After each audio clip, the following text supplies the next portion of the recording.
Hi friends, నా పేరు Surendra. Welcome back to my channel.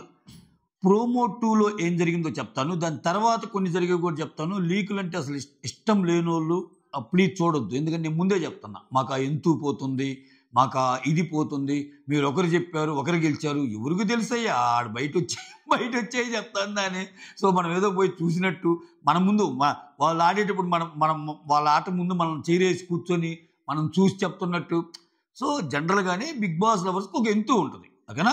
So ఆ ఎంతు ప్రకారం ఏదైనా వస్తే మాతో పాటు మీకు కూడా తెలుసుకుంటే ఆ యాంగ్జైటీ కొంచెం ఉంటుంది అనే దానికోసం చెప్తారు. సో ఇది ఎవరు దాగినా దాచేయి కాదు.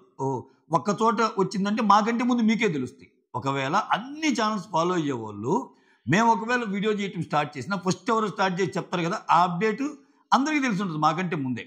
జస్ట్ ఎందుకు చెప్తున్నా అంటే కొంతమంది పాజిటివ్గా తీసుకుంటారు, కొంతమంది లా పాయింట్స్ అన్నీ మాట్లాడతారు. ఏంటి నువ్వు అలా చెప్పావు, అలా జరగల, ఇలా చెప్పావు, ఇలా జరగల, ఏంటి దీనికి శిక్ష ఏంటి అన్నట్టు.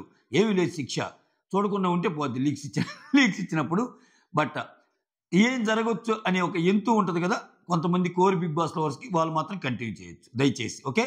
ఇది వినమ్రతతో చెప్తున్న ఒక రిక్వెస్ట్ అనుకోండి. ఎస్, దానికంటే ముందు వీడియోస్ నచ్చుతుంటే ఒక లైక్ చేయండి. సో మీ లైకే వీడియోని ముందుకు తీసుకెళ్ళగలరు. చెప్పానా, ఉదయం లైక్ అడిగాను, లైక్ చేశారు, వెళ్ళిపోయిందిగా. నచ్చుతుంటేనే, ఓకే, వీడియోస్ నచ్చుతుంటేనే చేయండి. నచ్చని వాళ్ళు ఎలాగో చేయరు, నచ్చి కూడా మర్చిపోతుంటారు కొంతమంది, వాళ్ళ కోసం నేను చెబుతుంది. దీంట్లో కూడా మళ్ళీ ఆ పాయింట్లు ఎందుకు చేయాలి లైక్ అంటే నచ్చితే లైక్ చేయమన్నానయ్యా, నచ్చితే లైక్ చేయమన్నా, ఓకే? రైట్.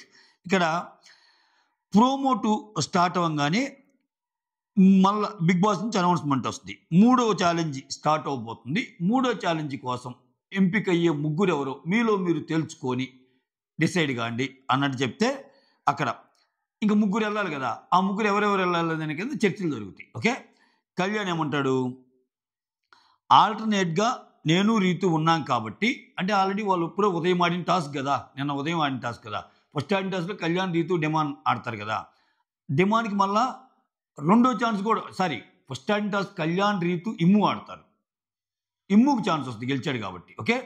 సో ఇక్కడ ఏంటంటే కళ్యాణ్ రీతు మేము ఉదయం ఆడిన ఆట కదా మళ్ళీ ఆడతాం అన్నట్టు, ఆల్టర్నేట్గా మేము ఆడతాం అంటే అందరి అవకాశాలు అయిపోయినాయి కదా, 8 మంది ఆడేశారు కదా, మళ్ళీ సెకండ్ సైకిల్ బిగిన్ అవుతుంది కదా, మేమిద్దరం ఆడతాం నేను రీతు అని. ఎందుకంట అంటే ఇమ్ము ఆల్రెడీ 2 times ఆడాడు, ఇమ్ము ఫస్ట్ టైం ఆడాడు, తర్వాత ఇమ్ము ఛాన్స్ వచ్చింది కదా సంజనాతో. అందుకని ఆ ఫస్ట్ వీళ్ళాడిన ముగ్గురులో మళ్ళీ సైకిల్ స్టార్ట్ కావడానికి ఇమ్ము తీసేసి వీళ్ళిద్దరి పేర్లు ఎందుకు చెప్పాయంటే ఇమ్ము ఆల్రెడీ రెండో ఆట ఆడే అవకాశం వచ్చింది కాబట్టి. ఇది ఓకే. ఎంత ఉందారా ఈ లైన్లో, అంత ఉంది ఆయన మాట్లాడిన లైన్లో అది, ఓకేనా? ఆ తర్వాత భరణి ఏమంటాడు, నిన్న ఆడిన వాళ్ళు అంటే ఏదో ఒక వర్డ్ అంటాడబ్బా, ఏం వర్డ్ అది, మీరు లీనియన్స్ తీసుకున్నారు కదా మిగిలిన వాళ్ళు, ఈసారి మాకు ఇవ్వండి అన్నట్టు. అంటే వద్దొద్దు, ఆ వర్డ్ బాగలేదు, ఆ వర్డ్ సూట్ అవుదమ్మా, లీనియన్స్ అనే వర్డ్ సూట్ అవుతుంది అంటే భరణి అంటుంటాడు, ఓకేనా? సరే అది పక్కన పెడదాం, అది ఫుల్ లెంత్ ఎపిసోడ్ వచ్చినప్పుడు తెలిసింది అసలు ఆ లీనియన్స్ వర్డ్ ఎందుకు వాడాల్సి వచ్చింది ఏంటి అని. నాకు అర్థమైంది ఏంటంటే మా తర్వాత మీరు లీనియన్స్ తీసుకున్నారు కదా, అలానే ఇప్పుడు సర్కిల్ అయిపోయాక మాకు ఇవ్వండి ఛాన్స్ అన్నట్టు కళ్యాణ్ అంటున్నట్టు నాకు అర్థమైపోయింది. ఇక్కడ డేమాన్ ఏమంటా అంటే నెక్స్ట్ అసలు ముగ్గురు గేము ఉంటుందో ఉండదో అంటే ఉంటుందిరా అన్నట్టు రీతు అంటది. ఉండదేమో, ఉండకపోవచ్చు కదా, నేను మళ్ళీ వెళ్ళాలనుకుంటున్నాను అన్నట్టు. అంటే ఈ ముగ్గురు పెట్టే గేమ్ మళ్ళీ జరగకపోవచ్చేమో అన్నది డౌట్ డిమాన్కి. లేదు ఉంటుంది అని రీతు అంటది అనమాట. అక్కడ డిమాండ్ ఏమంటా అంటే నాకు రిస్క్ చేయాల్సిన అవసరం లేదురా, నాకు రిస్క్ చేయాలనుకోవటం లేదురా, ఐ వాంట్ టు గోరా అన్నట్టు అంటాడు. అప్పుడు తనూజ ఏమంటుందంటే మార్నింగ్ ఒకరికి, మార్నింగ్ వెళ్ళిలో ఒకరికి, ఈవినింగ్ వెళ్ళిలో ఒకరికి. మార్నింగ్ వెళ్ళింది ఎవరెవరు, కళ్యాణ్, ఇమాన్యుల్, రీతు, వీళ్ళలో ఒకరికి. ఈవినింగ్ వెళ్ళిన వాళ్ళు ఎవరెవరు, ఆడిన వాళ్ళు ముగ్గురుగా ఆడిన వాళ్ళు డిమాండ్, తనూజ, భరణి కదా. సో వాళ్ళు ఇక్కడ ఈ టీంలోనేమో తనూజ అవుట్ అయిపోద్ది, ఆ టీంలోనేమో ఇమ్ము గెలుస్తాడు, కళ్యాణ్, రీతులు అవుట్ అవ్వరు కానీ ఉంటారు. సో అటువంటిప్పుడు వీళ్ళిద్దరు కాకుండా ఇంక మిగిలిన వాళ్ళు ఎవరు, ఇప్పుడు ఆమె చెబుతుంది ఏంటంటే మార్నింగ్ వెళ్ళిన వాళ్ళు ఒకరు అంటే కళ్యాణ్, ఇమాన్యుల్, రీతు, వీళ్ళ ముగ్గురు ఒకరు. ఈవినింగ్ వెళ్ళిన వాళ్ళు ఒకరు, డిమాండ్, తనూజ, భరణి ఆడతారు కదా ముగ్గురు, వాళ్ళలో ఒకరు. ఇంకొకరు ఉండాలి కదా, ఆ ఒకరు ఆడినోళ్ళు అంటే ఎవరెవరు ఉన్నారు, ఇంకా సంజన, సుమన్ మిగులుతారు, అంతే కదా. ఎందుకంటే తనూజ అవుట్ అయింది, సంజన కూడా అవుట్ అయింది, ఇంక సుమన్ ఒక్కడే మిగులుతాడు, అంతే కదా. ఇంకంటే సుమన్ ఉంచమని, ఈ 2 టీములు ఒక్కొక్కరిని తీసుకొని 3వ టీంలో సుమన్ ఉంచమని అన్నట్టు నాకు అర్థమైంది. సో అలా అనే ఇక్కడ సేమ్ ఆ ప్యాటర్న్లోనే జరిగిద్ది అనుకుంటా చివరికి. అందుకే ఇక్కడ చూడండి, సుమన్, డిమాన్, కళ్యాణ్, ఈ ముగ్గురికి పర్ఫెక్ట్ ప్యాటర్న్ ఇది. ఎందుకంటే సుమన్ని సెలెక్ట్ చేసుకుంటారు తనూజ, అంతేగాని సుమన్కి సెకండ్ ఛాన్స్ ఏం రాలేదుగా, 2 సార్లు రాలేదుగా. ఇక్కడ డిమాన్కి రెండో ఛాన్స్ వస్తుంది, ఇప్పుడు కళ్యాణ్కి రెండో ఛాన్స్ వస్తుంది, సుమన్కి రెండో ఛాన్స్ వస్తుంది. ఇదన్నమాట ప్యాటర్న్. ఓకే, సో అయితే ఇక్కడ భరణి గారు కూడా ఉంటారు కదా, ఆ డిమాండ్ తనుజ భరణిలో తనుజ ఇక్కడ డిమాండ్ తీసుకున్నారు. భరణి గారికి నెక్స్ట్ అవకాశం వస్తుందేమోలే. సో ఇక్కడ వీళ్ళ ముగ్గురు ఆడతారు, సుమన్, డిమాండ్, పవన్ కళ్యాణ్. ఏ మాటకి ఆ మాట ముగ్గురు బాగా ఆడుతున్నారబ్బా, అంటే బ్లడ్ పెట్టి ఆడుతున్నారు. విచిత్రం ఏంటంటే అసలు ఈ ఊపేంది సుమన్కి, ప్రపంచం స్వామి నిజంగా. అంటే ఆయన ఓడిపోయినా గెలవని అది వేరే విషయం. అసలు ఈ ఆట నాకెందుకులే, నేను కామ్గా ఉంటాను, ఈయనకు మాట్లాడటానికే భయం. ఒక మాట మాట్లాడితే ఇటు వస్తుంది అనుకునే సుమను ఆటలు ఆడుతున్నాడు, మాటను పక్కన పెట్టి. ఆటలు కూడా ఏంది, నేను ఎండ్యూరెన్స్ టాస్క్ దుమ్ము దులిపాడు. ఈరోజు వీళ్ళతో పోటీ పడి, వీళ్ళిద్దరు బాడీ బిల్డర్లు, కళ్యాణ్ స్ట్రాంగ్, డిమాండ్ స్ట్రాంగ్, వీళ్ళిద్దరి మధ్యలో ఆయన ఓడిపోయిన అప్డేట్ ఉంది. కానీ అటుపడుతున్నాడు, ఇటుపడుతున్నాడు. అసలు ఆ పవర్ బ్లాక్స్, ఆ బ్లాక్స్ దాచిపెట్టుకొని, అక్కడ మధ్యలో బ్లాక్స్ ఉంటాయి, ఆ బ్లాక్స్ ఎవరి స్క్వేర్లో వాళ్ళు పెట్టాలి. సో ఆల్రెడీ ఉన్న వాటిని తీసేయచ్చు. ఎండ్ ఆఫ్ ది బజర్ అయిపోయేసరికి ఎవరి దాంట్లో ఎక్కువ ఉంటే అది గేమ్. సో ఎలబడుతున్నాడు. ఏది డిమాండ్తో ఆడుతున్నాడు, కళ్యాణి బీక్కుంటున్నాడు. At the same time Kalyan ఇక్కడ బీక్కుంటున్నాడు, డిమాండ్ కళ్యాణి బీక్కున్నాడు. రకరకాలుగా ఉంది మాస్టారు. అయితే ఇక్కడి నుంచి అప్డేట్స్ స్టార్ట్ అవుతాయి. సో అట్లీస్ట్ ఇక్కడ దాకా చూసినారైనా ఇక అప్డేట్స్ వద్దనుకునే వాళ్ళు ఆపేసేయండి. ఈ టీంలో ఈ గేమ్లో అప్డేట్ ప్రకారమే అండో, ఈ లీగ్ అప్డేట్ ప్రకారం ఈ గేమ్లో డిమాండ్ గెలుస్తాడంట. ఈ గేమ్లో డిమాండ్ గెలుస్తాడు. డిమాండ్ గెలిచాక డిమాండ్కి ఒక ఛాన్స్ వస్తుంది, నువ్వు ఇంకొకరితో ఆడొచ్చు అని. అప్పుడు డిమాండ్ చూజ్ చేసుకునే పర్సన్ భరణి గారు. ఆ గేమ్లో భరణి గారు డిమాండ్ మీద గెలుస్తారు. ఇక్కడ ఈ ముగ్గురులో ఓడిపోయినంత మాత్రాన టోటల్ గేమ్లో పోరు, అది గుర్తుపెట్టుకోండి. ఈ ముగ్గురులో ఒకరు గెలిచి వేరే వాళ్ళతో ఆడతారు చూసారా, అప్పుడు ఆ రాజ్యం పోద్ది.